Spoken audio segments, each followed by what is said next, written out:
Okay, another episode. Ted Cruz, Senator Cruz, explaining what's going on in the country right now with the Democrats. You know, they're really screwing things up. So I'm going to play this short video and leave it up to you. Over the past 15 months, we've seen inflation grow higher than at any time in the last 40 years. Perhaps the most painful driver of inflation has been the skyrocketing cost of gasoline at the pump. When Joe Biden took the oath of office, the average retail price of gasoline was $2.38 a gallon. Today, it is $4.23 a gallon. In some parts of the country, the price has crossed $6.90 a gallon. This was not an accident. It was not an unintended side effect, nor was it principally the result of the war in Ukraine. This was the result of the Green New Deal zealots in the Biden administration. They told the American people they would do this, and they kept their promise. And now, the Democrats have discovered they have a problem. That's why we're having this hearing. It's not to discuss how President Biden launched a war on American energy and would rather buy gas from the Maduro regime or from Vladimir Putin than from Americans making money here in America.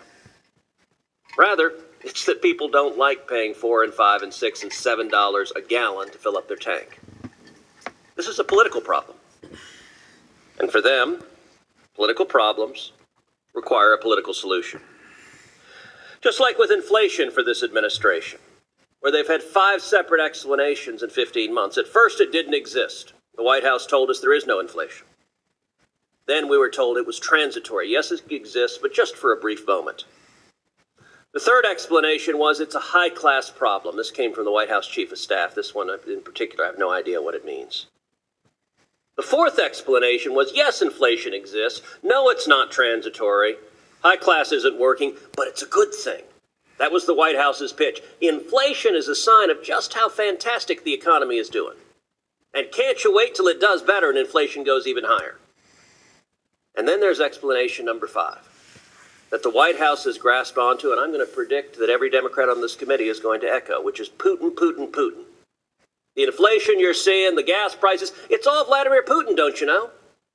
Doesn't have anything to do with the domestic policies here. Now, the war in Ukraine was caused by mistakes from this administration, notably President Biden waiving sanctions on the Nord Stream 2 natural gas pipeline, which enabled Putin to complete that pipeline. And President Zelensky told us that is why Putin invaded Ukraine.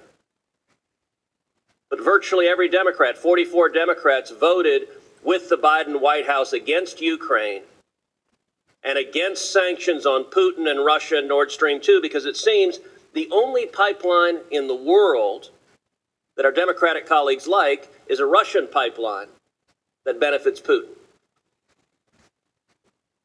And the war in Ukraine,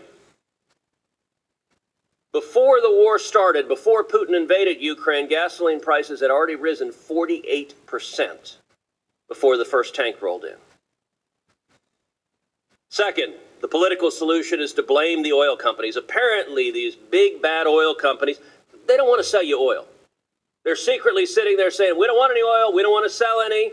That whole profit stuff, we're not for it. It couldn't be that those nice fellows in the White House enacted policies to cause this to happen. This is world-class gaslighting. Only a political operative would try to sell you something so absurd.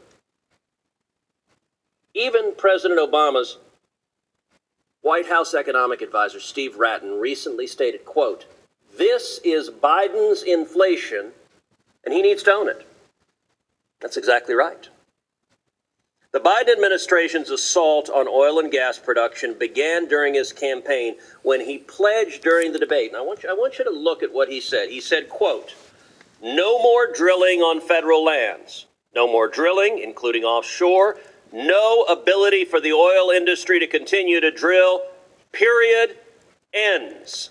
That's what he promised the American people. And you know what? He delivered on that promise. His first day in office, he canceled the Keystone Pipeline. The next week, he halted all federal oil and gas lease sales, stopping development on the part of the economy that produces 24% of America's energy. On May 7th, Biden's Interior Department announced plans prohibiting oil and gas production on 30% of U.S. federal land. On June 1st, Biden revoked leases on the North Slopes of Alaska, totaling 16 billion barrels of oil in stranded production. On October 7th, Biden eliminated Trump's permit streamlining regulations. On October 29th, Biden's Interior began using the, quote, social cost of carbon in permitting, which is a new kind of analysis never enacted by Congress designed to get to know and denied permits. And then on March 21st, just a few weeks ago, Biden's Security and Exchange Commission announced a new regulation aimed at reducing investment in oil and gas, cutting off capital for drilling. Supply and demand has been how prices have been set from the dawn of time. Supply and demand still operates. The Biden administration has waged a war on supply, and prices have skyrocketed. This is not an accident. This is not Putin. This is Joe Biden and the Democrats and the Green New Deal, and they're desperately looking for a political excuse to blame somebody else for the consequences of what they promised they would do to the American people.